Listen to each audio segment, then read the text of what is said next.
Welcome back to HQ Spotlight. A big game on the docket for Lenora Sellers and the Gamecocks as South Carolina heads south for a date in the Bayou against number 11 LSU. Of course, the Tigers boasting a 20-game home win streak against unranked teams. And for South Carolina, it's just the first of 5 straight against currently ranked AP Top 11 teams. You see the schedule there on your screen. Shane Beamer talked about setting the tone for that stretch come Saturday. Basically said you got to take it one game at a time, but still, it is certainly a big one going down to Death Valley to take on LSU. So let's set the stage with one of the hosts of the Cover 3 podcast, our good friend Tom Fornelli. We kind of have heard from Shane Beamer to this point, Tom. He talked about the challenges of the schedule going forward. How important is it for him to get a win on Saturday, and what's the game plan to get there? I mean, I think it's always important, especially now with South Carolina having some losses on the board. If they want to achieve their goals of, playing for an SEC title, maybe getting to the college football playoff, they can't really afford to drop any of these games. But as that schedule showed, it's not going to be easy for them to do, because you can look at this LSU team and think this might be their easiest game for the next month or so, because at least they're ranked outside the top 10. Nobody else on the schedule seems to be. But if you're going to do it, you're going to have to go into a really tough place to play in Death Valley and at LSU and Baton Rouge, and you're just going to have to play really well. You're going to have to play fundamental. You cannot make mistakes. You're going to have to take care of the football, and you are going to have to take advantage of an LSU offense that, frankly, to this point in the year has not been good at all. This is an LSU team that has been led by its defense. Their offensive line has really struggled. It's put Garrett Nussmeier in a lot of bad spots. They have not been able to run the ball.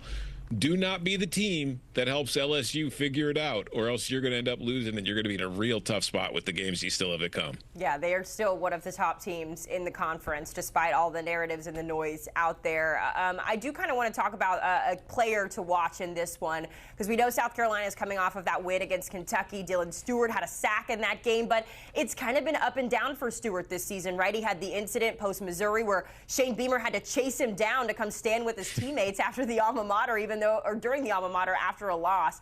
How important is he in this game, and how do you kind of block out some of that old noise and the things that people are saying about you? Because to your point, this is a big game.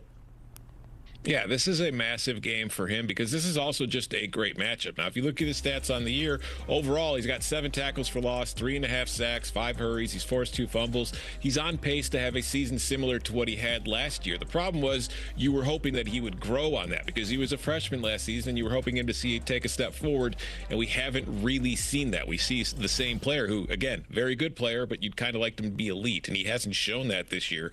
But you look at this matchup, this is an LSU offense that, as I mentioned, they've been felled by their offensive line all season long. Garrett Nussmeier is constantly under pressure. If you are Dylan Stewart and you are the South Carolina Gamecocks and you want to go in there and pull off the upset on Saturday, you need Dylan to get pressure on Nussmeier. You need him to get home. You need to force him into making mistakes, because we have seen plenty of times in the past when Garrett Nussmeier is pressured, he will put the ball in harm's way. He will turn it over.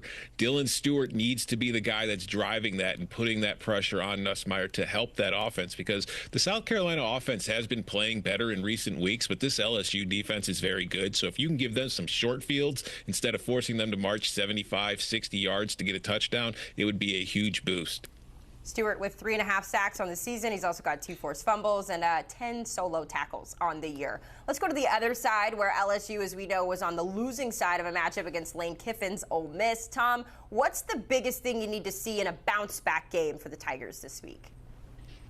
I just need to see some signs of life from this offense. Like, defensively, the narrative coming into the year and the last few years was LSU's offense was great and their defense was killing them. They couldn't stop anybody, and it was what was keeping Brian Kelly from achieving what he was hoping to achieve when they went and they brought him to Baton Rouge.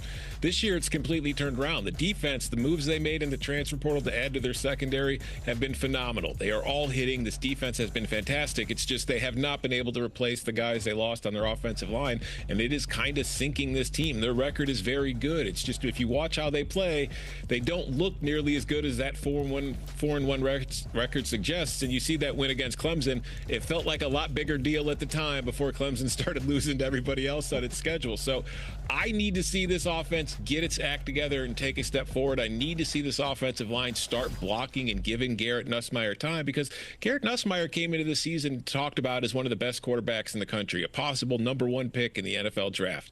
And he has not looked like it at all because of that line. It is definitely, it seems like a lot of these quarterbacks that we spoke so highly about in the lead up to college football maybe just haven't met the mark just yet.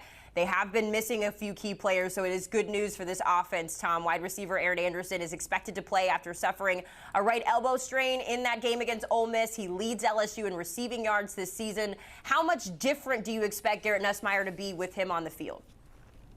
Yeah, I think he's a huge part for this offense and what they want to do, because if Garrett Nussmeier's not getting time, that means he kind of has to go with the underneath routes and with guys who can get, yards after the catch, and that's Aaron Anderson. He is not the biggest guy. In fact, he's typically one of the smallest guys on the field, but once he gets the balls in his hand, he is very, very good after the catch. He's got the 23 catches for 305 yards, but you know what he hasn't done yet? He hasn't caught a touchdown.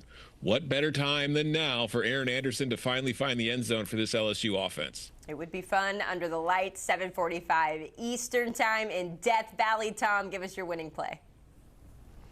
My winning play here is I like South Carolina and the points. I don't think this is going to be a high-scoring affair. I do think that South Carolina is going to be able to hang. As I mentioned, their offense is improving, and I just do not feel LSU's offense has reached a point where they can pull away from anybody. So I think the spread here is a little big. I think it's going to be close. I think it's going to be lower scoring, and frankly, I cannot wait to watch this one. We can't wait either. It is the nightcap coming our way in college football. Tom Fornelli, appreciate the time and the insight. You can get more of Tom on the Cover 3 podcast, and to get your college football fix, make sure you lock in to our college football YouTube page with CBS. You can scan that QR code to listen in about your favorite teams right now.